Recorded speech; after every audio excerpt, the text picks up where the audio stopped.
In July of 2018, the Home Secretary of the UK, a man by the name of Sajid Javid, promised the British people that he would launch an investigation into the characteristics of the people who perpetrated the mass rape and sexual exploitation of tens of thousands of underage British girls.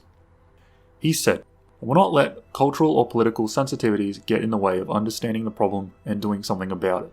As we would come to find out in 2019, this, to nobody's surprise, was a lie.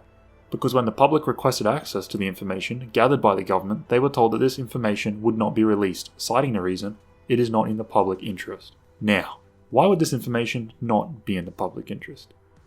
I can tell you why, because the men who perpetrated the mass rape of school-aged girls were not English, they were not British, and they were not European. The men responsible for the mass defilement of our children are largely Pakistani, just like Sajid Javid.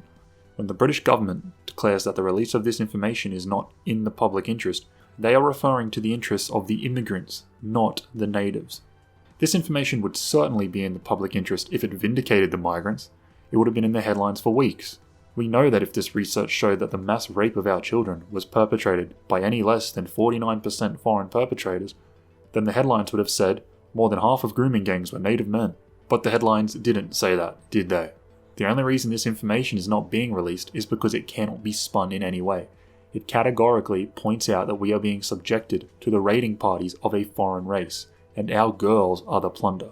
That is why, at the beginning of 2020, a petition was created on petition.parliament.uk. The rules of this site dictate that should a petition meet the requirements of 20,000 signatures, then the government must respond, and at 100,000 signatures, the government has to consider the subject for debate in the House of Commons. As you would expect, this petition blew past 20,000 signatures, and at the time of recording this, contained over 125,000 signatures. While a few weeks after this petition was created, on the 24th of April, the government delivered a response. We're not going to read the whole thing here. I'll save you the time now by telling you that they completely dodged the question. They use 1 million words to say absolutely nothing. They attempt to claim they are taking action by declaring that they, in their infinite compassion, have given an additional £4.6 million to causes that help the victims of sexual abuse. How generous of them. Let's put that into perspective. A net total of £7.8 billion was sent to the EU in 2018. We send nearly 1,700 times more money to the EU every single year. If we cannot afford to spend more than just 0.06% of what we send the EU on the preservation of our children's safety and to bring justice against the subhuman scum who have victimized our children, then we are no longer a people worth taking seriously. But that is the point, isn't it? We did not decide to budget this absolute pittance to secure the safety of our children. They did. The two most interesting lines in the government's response are these. Extremists may also seek to exploit legitimate concerns to sow further division. The government will continue to challenge these views and to help communities unite. Child sexual abusers come from all walks of life, from many different age groups, communities, ethnicities, and faiths.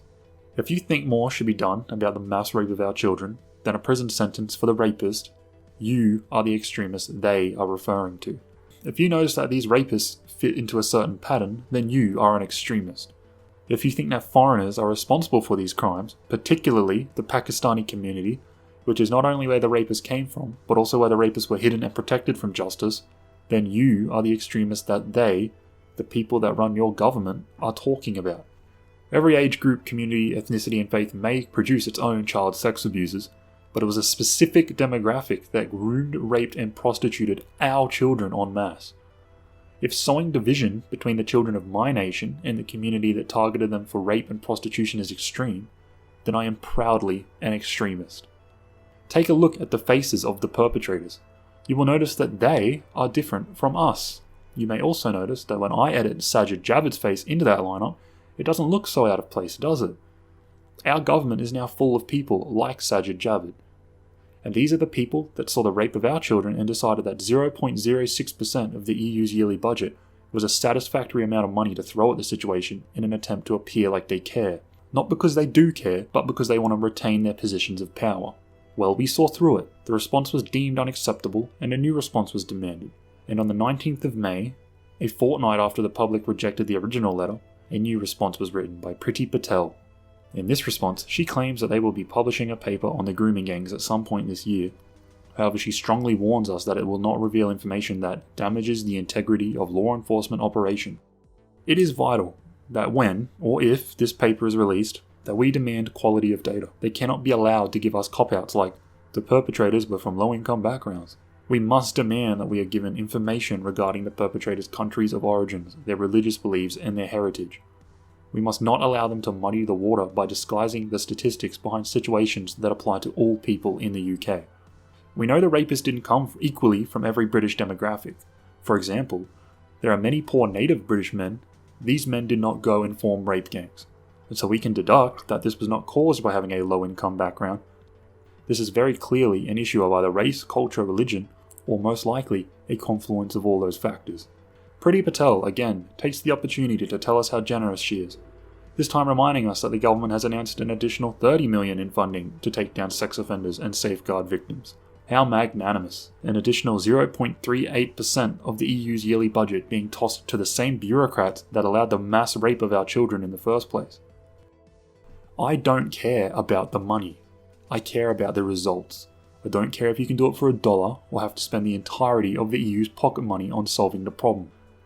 Bringing the perpetrators to justice and putting in place the circumstances so that an atrocity like this may never happen again on British soil should be our priority.